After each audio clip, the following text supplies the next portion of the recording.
Ikaze, shalom, nshuti zanjye, nshuti za Madrine Mando, YouTube channel, nongeye kubasuhuza mu izina rya Yesu Kristo, Uwiteka Imana, abane namwe kandi akomeze kubishimira. Nongeye kugaruka rero nkuko maze iminsi nzana agace kamwe ku buryo Imana ivuganamo natwe. Nababwiye ko uburyo Imana ivuganamo natwe ari bwinshi cyane, jewe ntago navuga ngo mbusoze kuko nanjye simbuzi bwose. So ni uburyo bwinshi cyane, ariko nje nko gukora icyo nakwita summary nibyo ntavuzeho kugira ngo mbivuge mu ncamake kugira ngo ubyumve. Navuze ku bintu bikeya ngiye gukora summary yabyo kugira ngo ubyumve. Twavuze kuri video soje, twavuze ku ijwi ritoya rya rindi twumvira imbere. Navuze ko Mwuka Wera yongorera mbere yaho rero navuze ku ijwi ry'inyuma, iryo twarivuzeho. Tuvuga kuri ku mayerekwa n'amahishurirwa, ibyo twabivuzeho. Navuze ku ijambo, uburyo twumva ijwi ry'Imana mu ijambo ryayo. Hanyuma hariho n'ijambo, iryo ni written word, hari ijambo bita rima ni nk'ijambo Imana iguha rigendanye na situation cyawe uwo mwanya uwo munsi, rijyanye na situation. Iyo usomye Bibiliya ushobora kubona ijambo nyine rirambuye, ariko rema cyangwa cyo nakwita spoken word ni ijambo rijyanye na situation yawe. Rishobora kuba ari umurongo umwe wasoma nkuko waba ufite ubwoba watinye, uwo murongo ukakubwira ngo witinya ndi kumwe nawe.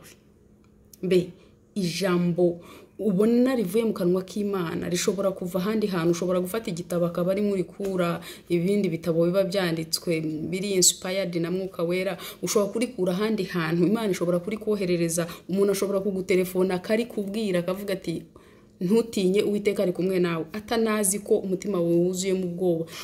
Ubwo buryo rero nabwo Imana igivugana nabwo kenshi kandi ni bwiza cyane. Mu minsi iri imbere tuzakomeza kukuvuga ukuntu umuntu yakwitoza kuvugana n'Imana. Nabwo nzabasobanuramo uburyo jewe byankoreye n'uburyo nagiye mbyiga. Hanyuma rero hari ubundi buryo twavuze mu kunyura mu bantu, uburyo Imana ikoresha abantu ikavugana nawe, ikoresha abantu bakwitoroye, ishobora gukoresha abantu bari kure, ishobora kuvuga ushobora gushyiraho televiziyo ugasanga umuntu arimo kwigisha akavuga ati wowe urimo kundeba umpanze amaso, ni wowe ndimo kubwira uyu munsi, nkuko ugahita wumva Imana ivuganye nawe. Ushobora gusoma ikinyamakuru wenda kiriho article wenda ifatiranye ku bumana, cyangwa se ushobora kureba message kuri YouTube. Mbese ahantu Imana inyuza ni henshi cyane. Hanyuma twavuze ikindi ntavuzeho ni uku Imana ivugana mu kunyura mu bitwitoroye. Reba iyo ugenda nko mu ishyamba ushobora kumva ijwi ry'Imana mu nyoni ziririmba, ushobora kumva ijwi ry'Imana mu gusuma kw'amazi, ushobora kumva ijwi ry'Imana wumva umuyaga kuntu uri uhuha, ukuntu umuyaga uhuha ibiti ukabona amabara agira gutya. Ushobora kumva ijwi ry'Imana ishobora kuvugana nawe ikoresheje akantu gato. Ushobora nko kuba ugenda nk'ibabiri kamanuka rikaza rikakugwa ku maso, cyangwa ritandukanye ukabona rije mu buryo rikuguye nko ku birenge. Imana ifite uburyo bwinshi cyane, ahubwo iyo tutarafungura mind zacu kugira ngo tubisobanukirwe ntago tubimenya, tubona ari ibisanzwe. Hanyuma rero icyo cyanditswe ku kuntu Imana ivugana natwe ikoresheje ibiti ibyaremwe wagisanga muri Zaburi 19 umurongo wa mbere. Reka tuhasome byihuse. Haravuga ngo ijuru rivuga icyubahiro cy'Imana, isanzure ryerekana imirimo y'intoki zayo. Amanywa abwira andi manywa ibyayo, ijoro ribimenyesha irindi joro. Nta magambo cyangwa ururimi biriho, nta wumva ijwi ryabyo. Umugozi ugera wabyo wakwiriye isi yose. Amagambo yabyo yageze ku mpera y'isi. Muri byo yabambiye izuba ihema rimeze nk'umukwe usohoka mu nzu ye, ryishima nk'umunyambaraga, rinyura mu nzira yaryo, riva ku mpera y'ijuru rikagera ku yindi mpera yaryo, nta kintu gihishwa icyokere cyaryo. Umva wakomeza. So ibyo Imana yaremye bigaragaza gukomera kwayo, biravuga.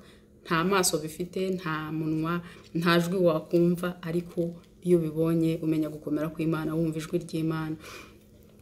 Nuko ndumva ubundi buryo wenda ntavuzeho ni nyine mu mitekerereze yacu. Burya hari n'umuntu n'utazi kumva Mwuka Wera cyangwa n'udakijijwe cyangwa n'utavuga, hari ukuntu umuntu wese ajya agira, nawe wita umutimanama. Umutimanama ngira ngo cyaba aricyo Kinyarwanda cyiza. Hari ukuntu wumva umutima wawe ukubwira gukora iki kintu, cyangwa umutima ukaguma ukaguhatira kuvuga ko iki kintu reka nkiteho, iki kintu reka nkiteho. Hari n'igihe tujya tubivanga, iyo utaramenya ngo Mwuka Wera arimo kuvugana nanjye, umuntu ukumva aravuga ngo ikintu kirambwira, nuko nyine. So hari umutimanama rero, hari umutimanama ukugira inama nziza, akabaho n'undi mutima uhakanya ibyo wumva uriyo utekereza. Imana rero ikoresha, niba nakita conscience, njye ndagerageza kuvuga Ikinyarwanda ariko mu Cyongereza ni conscience. Ukumva nawe mu ntekerezo zawe, mu bwenge bwawe urabwirwa ko iki kintu kidakwiriye, cyangwa se ko gikwiriye kugenda gutya, cyangwa se ko bimeze gutya. Ubwo ni uburyo bumwe rero twavunaguyeho, nubwo ntavuzemo nabwo mbushyizemo. Hari navuga ko Imana ikoresha abamarayika, kuko abamarayika ni intumwa iratuma. Ushobora kugendererwa na marayika, ashobora kuza mu iyerekwa, ashobora kuba mu nzozi, ashobora kuza mu buzima busanzwe. Hari abantu bahari bazima batigeze bapfa babonye abamarayika mu mugaragaro. Imana ituma abamarayika bakaza bagasohoza ibyo yababwiye. So ushobora kugendererwa na abamarayika, bashobora kuza bakakuvugisha mu nzozi, bashobora kuza mu iyerekwa, bashobora kuza mu buzima busanzwe bakakuvugisha uko bazi uko ariko kose. Ubwo nabwo n'ubundi buryo Imana ivugana natwe. Hariho n'ubundi buryo bwo gusaba ikimenyetso.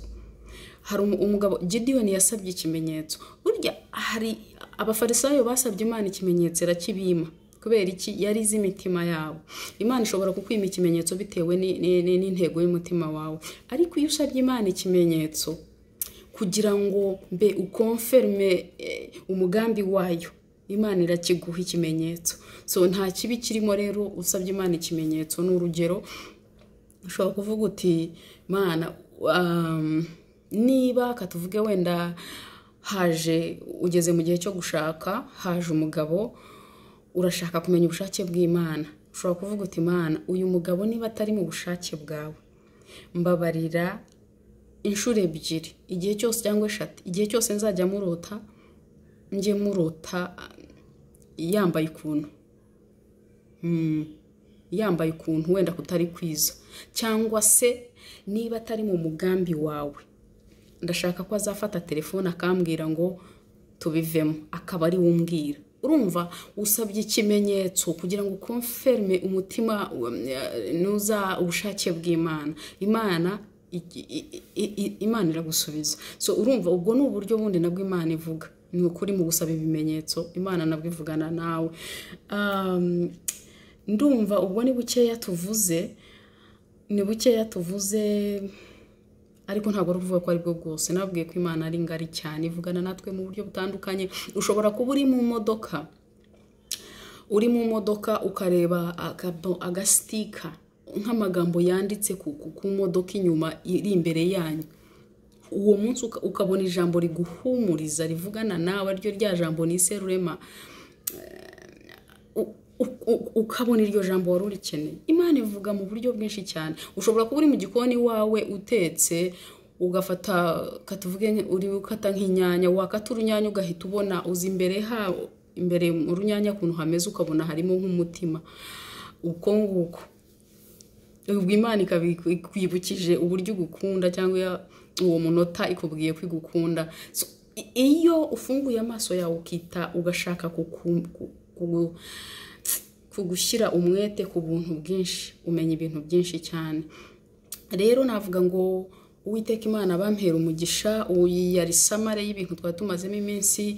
Ubutaha tuzatangira, kuko nari narasezeranyije, ndacyari mu buhamya, ndiyo ndahamya, ntago ndimo kwigisha, ntago iyi channel ndacyarimo guhamya, ndacyavuga ku buzima bwanjye, ineza Imana yangiriye, ibyo yanyeretse, ibyo yanyigishije, nanjye nibyo nifuza kubasangiza, kuko nzi ngo ubuzima nanyuzemo hari n'abandi barimo kubucamo. Nabayeho imyaka myinshi ntazi ko Imana ivuga.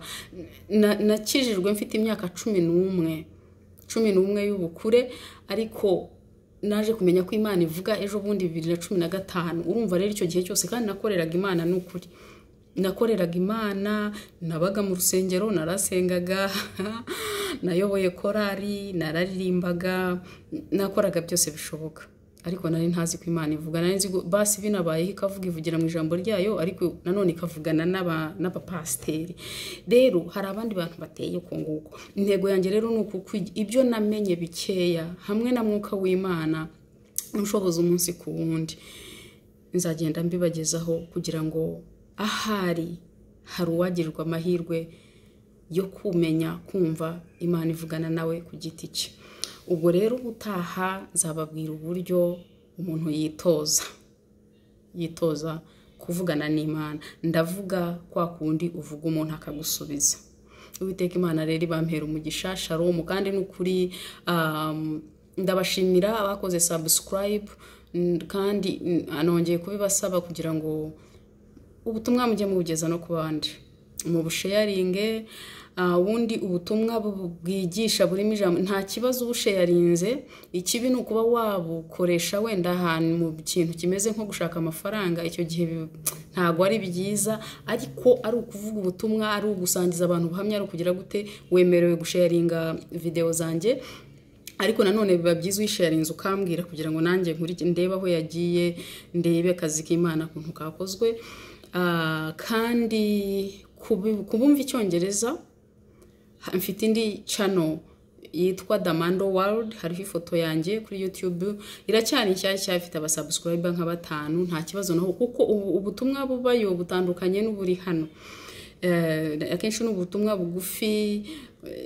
Imana yambwiye kuyitangira kubera impamvu, kandi iyo mpamvu nayizaza nteganya no kuzashyiraho ubuhamya bw'ubuzima bwanjye, ndetse na hano kubera yuko ubu natanze ubuhamya buhereye aho umwana yarwariye, ariko ntago hari ubuhamya bwinshi cyane bufite bw'ubuzima bwanjye kuva navuka. Uwiteka Imana rero akomeze kubishimira, mukomeze kumana nanjye, mukore subscribe, mubisangiza abandi. Imana ibahe umugisha. Naho ubutaha. Shalom.